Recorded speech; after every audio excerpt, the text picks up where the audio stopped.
رخ پر سبھی کے ایک مسرت سی چھا گئی، چپکے سے کیا نسیم گلوں سے بتا گئی، ہر سو جھلک رہی ہے میں کیف و انبساط، باد نسیم آ کے یہ کیا گنگنا گئی۔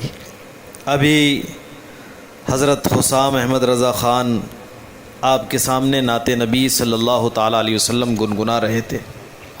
حضرات، جماعت اہل سنت کی عظیم شخصیت شہزادہ صدر الشریعہ، بدر الطریقہ، ممتاز الفقہاء، حضرت علامہ شاہ مفتی ضیاء المصطفیٰ صاحب قادری مد ظلہ العالی والنورانی، جن کی ذات محتاج تعارف نہیں، اللہ تبارک و تعالی نے آپ کو بے شمار خوبیاں عطا فرمائیں، علوم و فنون میں مہارت تامہ عطا فرمائی۔ آپ کے بیانات دنیا کے مختلف حصوں میں ہوتے ہیں اور لوگ کثیر تعداد میں سماعت فرماتے ہیں۔ حضرت محدث کبیر مد ظلہ العالی کی بارگاہ میں عریضہ پیش کروں گا کہ حضرت تشریف لا کر اپنے قیمتی کلمات سے ہم سبھی حضرات کے قلوب کو منور و مجلہ فرمائیں، اور اس عرس تاج الشریعہ کے اس مبارک موقع پر اہل سنت والجماعت کے لیے جو پیغام ہے اس پیغام کو عام فرمائیں۔ تو حضرت کی بارگاہ میں گزارش ہے کہ حضرت تشریف لائیں۔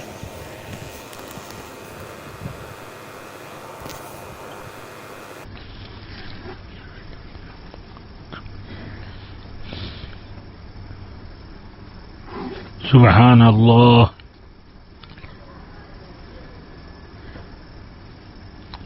سبحان اللہ والحمد للہ ولا الہ الا اللہ واللہ اکبر ولا حول ولا قوة الا باللہ العلی العظیم، والصلاة والسلام على سیدنا محمد رسوله النبی الکریم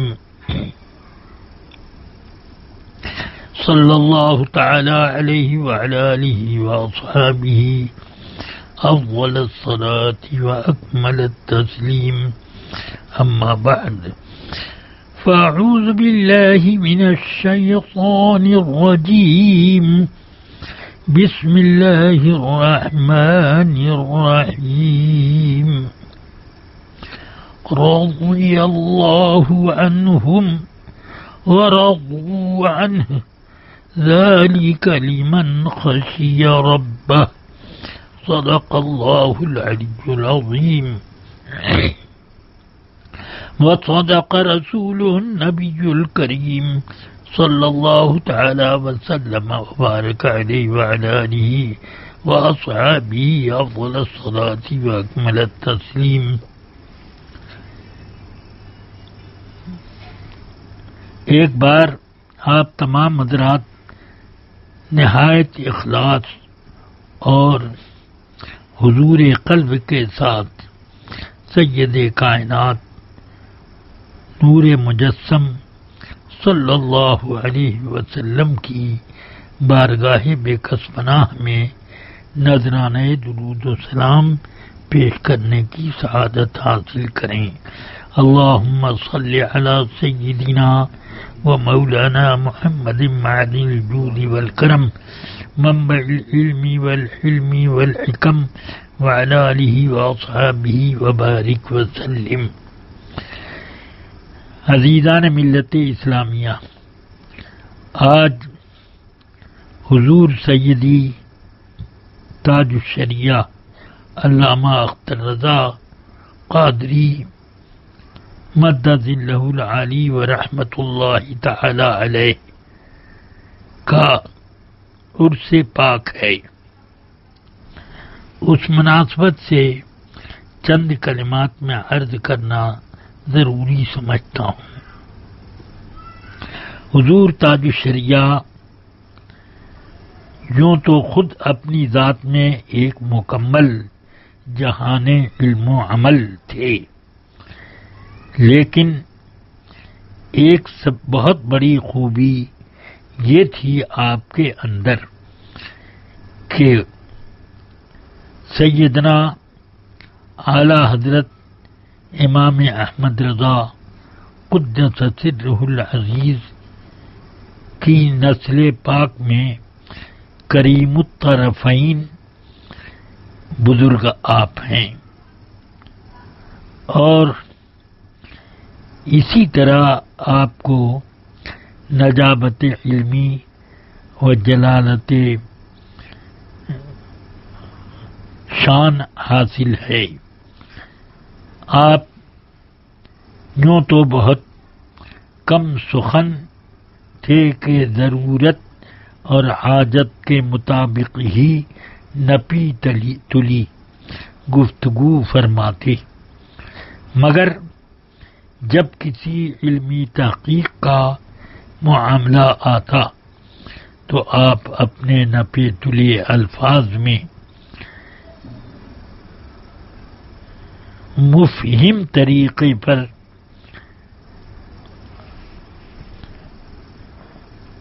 اپنے علوم و عرفان سے مخاطب کو مطمئن فرماتے۔ آپ اپنی علمی گفتگو ہی پر زیادہ تر انحصار فرماتے،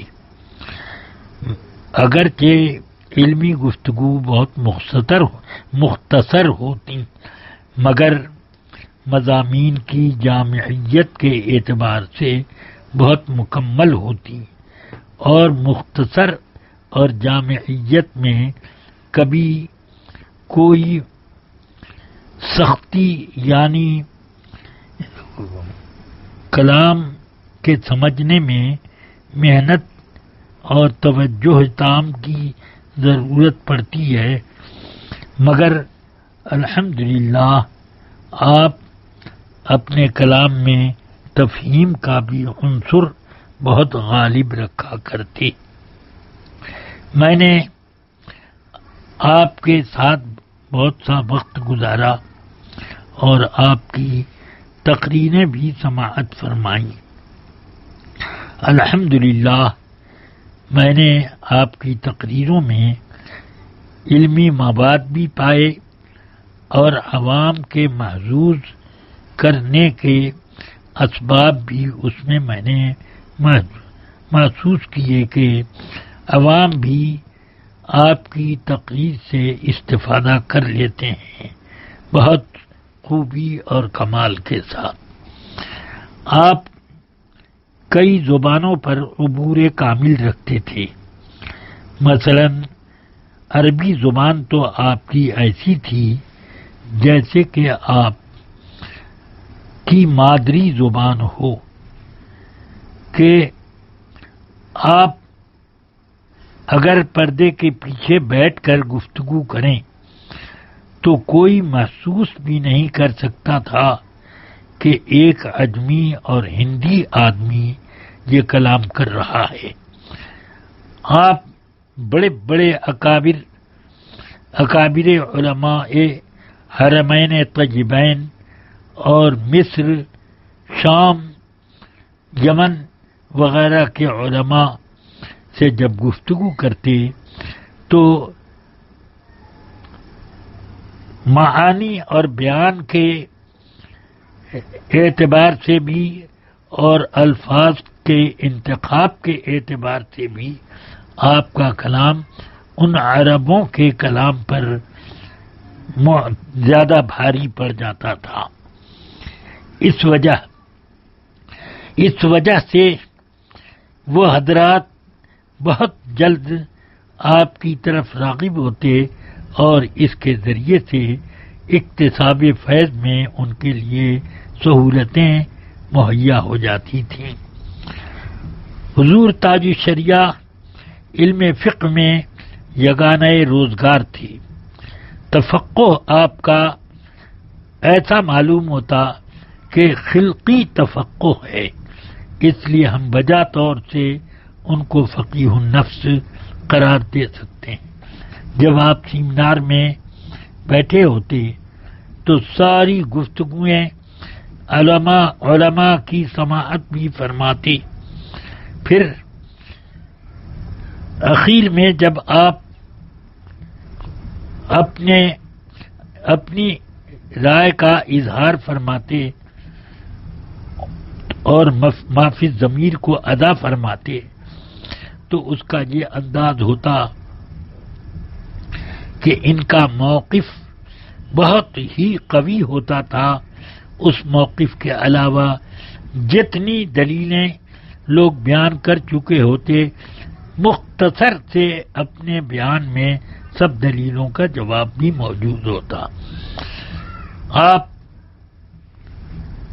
جس طرح عربی زبان میں پر قادر تھے، اسی طرح آپ انگریزی زبان پر بھی، یہاں تک کہ میں نے امریکہ اور انگلینڈ وغیرہ میں آپ کو دیکھا کہ آپ جب گفتگو فرماتے تو وہاں کے لوگ کہتے تھے کہ اتنی شاندار انگریزی ہم لوگ بھی برجستہ نہیں بول سکتے جس طرح سے کہ حضرت تاج الشریعہ کلام فرماتی۔ یہی حال شاعری کا تھا۔ الحمدللہ عربی کے شاعری میں مجھے معلوم ہے خوب اچھی طرح۔ حضرت سے میں نے دریافت بھی کیا کہ آپ جب ازہر میں زیر تعلیم تھے تو اس وقت بھی آپ شاعری عربی میں کرتے ہوں گے، کیونکہ آپ کی اردو شاعری تو میں نے ہندوستان میں خود آپ ہی سے زمانۂ تحصیل میں سماعت کی، مگر جب ازہر آپ پہنچے تو کیا عربی زبان میں اس وقت بھی آپ شاعری فرماتے تھے؟ فرمایا ہاں۔ تو اہل عرب آپ کی شاعری سماعت کرتے، کبھی ان کو سنانے کا اتفاق ہوتا تو ارشاد فرمایا کہ میں زیادہ تر اپنی شاعری وہاں کے علماء ہی کو سناتا تھا، اور ان میں سے کچھ وہ لوگ تھے کہ ہمارے درس کے مدرسین ہوا کرتے تھے، مگر جب وہ لوگ میرا کلام سنتے تو برجستہ وہ یہ کہتے تھے کہ اس پر تو ذرہ برابر بھی شبہ نہیں ہو سکتا کہ کوئی اس کو کہہ دے کہ یہ اہل عرب کا کلام نہیں ہے، یہ اس میں کوئی شبہ بھی نہیں ہو سکتا۔ آپ ہندی ہو کر، عجمی ہو کر عربی کی شاعری اتنی شاندار فرماتے، اور میں نے آپ کی تقریریں بھی عربی زبان میں سماعت کی۔ مجھے بہت اس بات پر فخر ہے کہ میں نے علمی فیضان کو تقسیم کرتے ہوئے علامہ ازہری صاحب کو دیکھا اور ان مجلسوں میں میں شریک رہا۔ خیر، اردو زبان تو آپ کی مادری زبان تھی، اس میں بھی آپ کا کلام سننے کے بعد کوئی نہیں کہہ سکتا کہ ایک مجھے ہوئے شاعر کا کلام نہیں ہے، اور نعتیں تو آپ کی بالکل اعلیٰ حضرت کی نعتوں کا جلوہ نظر آتی ہے۔ کہیں کہیں حضرت سرکار مفتی اعظم کے کلام سے مشابہت، کہیں اعلیٰ حضرت کے کلام سے مشابہت، یہ خوبیاں آپ کی شاعری میں تھیں۔ الحمدللہ علم میں، دین میں تو آپ انفرادیت رکھتے تھے، جس کی وجہ سے آپ کا لقب علماء کرام کی زبان پر، علماء کرام کے نزدیک زبان زد تھا، تاج الشریعہ۔ آپ کو تمام علماء تاج الشریعہ کہا کرتے۔ اس سے سمجھ میں آتا ہے کہ آپ فقہ میں بڑی شاندار مہارت رکھتے ہیں۔ سیمیناروں کی شرکت اور اس میں آپ کے شاندار مباحث، پھر اعلی حضرت رضی اللہ تعالی عنہ کی اردو کے بعد بہت ہی دقیق رسالوں کا عربی میں فقیہانہ انداز میں ترجمہ، اسی طرح آپ کے شاندار فتاوی، یہ سب آپ کے تفقہ کی کھلی ہوئی دلیل ہیں۔ آپ کے فتاوی زبانی اور تحریری بہت طویل اور بہت ضخیم حیثیت رکھتے ہیں۔ ان کی طباعت اگر ہو جائے تو لوگوں کے لیے اکتساب فیض کا ذریعہ بنے۔ حضور تاج الشریعہ حدیث دانی ان کی اگر دیکھنی ہو تو سبحان اللہ، آپ نے شرح قصیدہ بردہ شریف بنام الفردہ فی شرح قصیدۃ البردہ تصنیف فرمائی۔ میں نے اس کا جا بجا مطالعہ کیا اور میں نے ایک شاندار فصیح عربی زبان میں اس کی شرح الفردہ اس طرح دیکھی کہ واقعتاً اسم بامسمى یہ منفرد کتاب ہے قصیدہ بردہ کی شروع کے درمیان۔ ہر شعر پر آپ جب شرح کرتے ہیں تو احادیث نبویہ علی صاحبہ الصلاۃ والسلام کی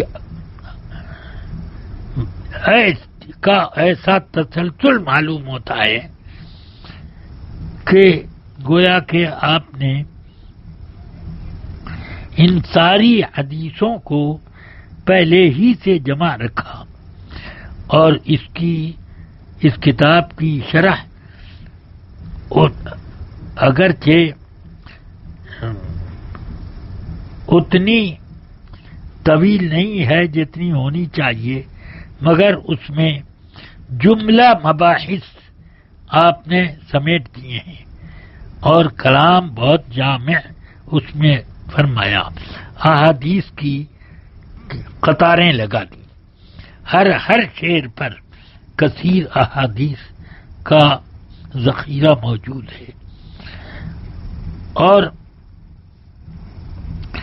آپ کی تصانیف کی بھی ایک لمبی قطار ہے۔ الحمدللہ ہم نے یہ پایا کہ حضرت تاج الشریعہ علم و عرفان کے میدان میں یکتائے روزگار تھے۔ میں نے بارہا اپنی تقریروں میں ہندوستان کے بھی بڑے بڑے مجموعوں میں اور بیرون ہند کے بھی بڑے بڑے اجلاس میں برملا میں نے یہ اعلان کیا کہ آج اگر کوئی حضور سیدنا اعلی حضرت کے علوم کثیرہ کا جامع اور ان کا سچا وارث ہے تو وہ صرف ایک حضرت علامہ اختر رضا خان صاحب تاج الشریعہ ہیں۔ اس سے یہ میں کبھی تقریر میں غلط باتیں نہیں کہتا، مگر میں نے یہ بات کہی اور کسی نے میری اس بات کو آج تک تکذیب نہ کی۔ حضور تاج الشریعہ نے چاند کے یعنی رؤیت ہلال کے سلسلے میں یا صلاۃ علی القطار ریل پر نماز کے بارے میں یا اور کچھ مسائل میں بعض فتووں کے خلاف جب اپنی تحقیقات پیش کی تو آج تک اس کا کوئی جواب نہیں آ سکا۔ اس سے معلوم یہ ہوا کہ اصابت رائے کے معاملے میں حضرت تاج الشریعہ اعلی حضرت کے سچے وارث تھے۔ اللہ تبارک و تعالی ہم سب کو ان کے فیوز و برکات سے مالا مال فرمائے۔ اب میں ان کے تصانیف کے بارے میں تفصیل کے ساتھ تو نہ بیان کروں گا، مگر اتنا اجمال میں بیان کر سکتا ہوں کہ کثیر رسائل آپ کی تصانیف میں موجود ہیں، اور اردو میں اعلی حضرت کی کتاب یا المعتمد کا اردو زبان میں ترجمہ، یہ سب، اور خود آپ کی کے فتاوی اور کتابیں، یہ سب تو ہیں موجود۔ عربی میں بھی اعلی حضرت کے کئی اردو رسائل کا آپ نے محققانہ شاندار ترجمہ فرمایا، تو اس لیے میں سمجھتا ہوں کہ آپ کثیر التراجم اور کثیر التصانیف عالم دین ہیں۔ آپ نے اپنی چند تصانیف جامعہ ازہر کے وائس چانسلر الشیخ طنطاوی کے سامنے ان سے ملاقات کے وقت جب پیش کیے اور بعض باتیں آپ سے ہوئیں تو برملا انہوں نے آپ کی تعریف کی۔ غالباً دو رسائل ایسے تھے کہ جن میں ازہر کے دو عالموں کے فتووں کا رد موجود تھا، اس میں ذکر کیا آپ نے، اور جب ذکر کیا تفصیل سے اس کو بتایا کہ یہ آپ کے ہاں جو علماء ہیں ان کے یہ خیالات، اس کے رد میں یہ کیا۔ انہوں نے جیسے ہی پڑھا اور ایک سرسری نظر سے دیکھنے کے بعد کہا کہ بالکل صحیح آپ نے ان کا رد کیا ہے، ان کو ایسا لکھنا نہیں چاہیے تھا۔ اس سے معلوم ہوتا ہے کہ وہ خود آپ کی تبحر علمی سے بہت زیادہ متاثر ہوئے۔ اسی وجہ سے انہوں نے چند دنوں کے یا 2-3 دنوں کے بعد بڑے بڑے علماء ازہر کی ایک میٹنگ بلائی اور حضرت تاج الشریعہ کو فخر ازہر کا خطاب دیا، جو یہ جامعہ ازہر کی طرف سے دنیا میں اپنے زمانے کے منفرد لوگوں کو یہ دیا جاتا ہے۔ تو حضور تاج الشریعہ کو یہ منصب بھی جامعہ ازہر سے ملا۔ ازہر کی سند تو الگ ہے، فخر ازہر کا لقب الگ ہے۔ حضور تاج الشریعہ کی معمولات زندگی میں یہی تھا کہ آپ نمازوں کو جب تک مسجد تک جانے کی سکت تھی اس وقت تک مسجدوں ہی میں نماز پڑھاتے اور جماعت کے ساتھ ادا فرماتی۔ سفر میں ہوتے تب بھی جماعت آپ کی چلتی۔ اسی طرح آپ قرآن عظیم کے قرآن عظیم کی باقاعدہ تلاوت میں بھی مصروف رہتے۔ یہی حال یہ بھی میں نے دیکھا کہ آپ جب تک خود سے قصیدہ بردہ شریف پڑھ لیتے اور دلائل الخیرات شریف کے احزاب پڑھ لیتے، اس وقت تک یہی طریقہ چلا۔ بعد میں جب آپ کے اوپر ضعف کا ضعف غالب آ گیا تو آپ کے عصر کے بعد کوئی زیادہ تر حضرت العلام مولانا اسجد رضا خان صاحب آپ کے صاحبزادہ یعنی حضور تاج الشریعہ کے جانشین، وہ اکثر وہی پڑھا کرتے تھے، اور جب وہ مصروف ہوتے کسی کام میں تو مولانا عاشق حسین صاحب پڑھتے تھے. تو یہ پڑھتے جاتے دلال الخیرات شریف، اور آہستہ آہستہ حضور تاج الشریعہ اپنی زبان سے اس کا اعادہ کرتے چلے جاتے. اور بھی کئی بڑے بڑے وظائف تھے جو آپ کے پاس آپ کے عملیات میں اور معمولات میں داخل تھے. حضرت تاج الشریعہ بہت قلیل الخراک اور حضور سرکار مفتی اعظم رضی اللہ تعالیٰ عنہ کے بہت کے طرز پر آپ کی زندگی گزرتی تھی. جیسے حضور سرکار مفتی اعظم کا طریقہ تھا، آپ بالکل ان کا نمونہ تھے. حضور تاج الشریعہ کی ہر تعریف سے بڑی تعریف میری نظر میں یہ ہے کہ سرکار مفتی اعظم جو اپنے زمانے میں یگانۂ روزگار تھے پوری دنیا میں، علم و عرفان اور زہد و تقوی اور قرب الہی کے اعتبار سے. آپ نے حضور تاج الشریعہ کے بارے میں جو عبارت لکھی تھی، اس عبارت کا ایک جملہ مجھے اب تک یاد ہے، اور میں نے وہ خود حضرت کی کے دستے کرم سے لکھا ہوا میں نے مشاہدہ کیا. اس نے یہ فرمایا کہ میں مولوی اختر رضا خان صاحب کو اپنا قائم مقام مقرر کرتا ہوں. اپنے ضعف و ناتوانی کی وجہ سے میں لوگوں سے اگر ملاقات نہ کر پاؤں تو اپنی تمام حاجات کے معاملے میں انہی سے رجوع فرمائیں آپ لوگ.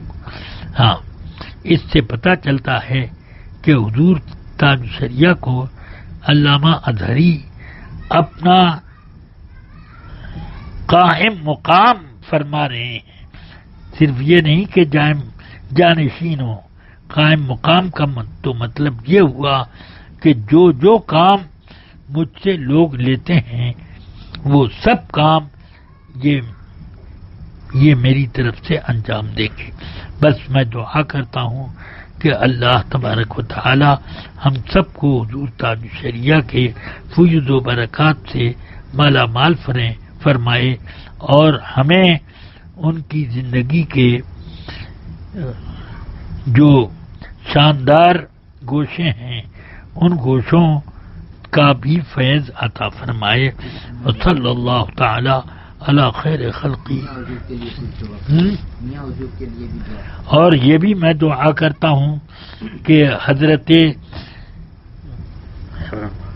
قائد ملت علامہ اسجد رضا خان صاحب قادری مدد اللہ العالی جو حضرت کے جانشین ہیں، ان کی عمر میں ان کے فیضان علم و عمل اور فیضان تقوی و اخلاق، ان سب میں ہم سب کو حصہ عطا فرمائے، اور ان کے مریدین متوسلین کو اللہ تعالی مطلب بے حق مسلک اعلی حضرت سے ہمیشہ وابستہ رکھے، اور ہم سب کے متعلقین کو بھی. وصلی اللہ تعالی علی خیر خلقی وقاسم رزقی سیدنا و مولانا محمد وعلی آلہ و اصحابہ اجمعین برحمتک یا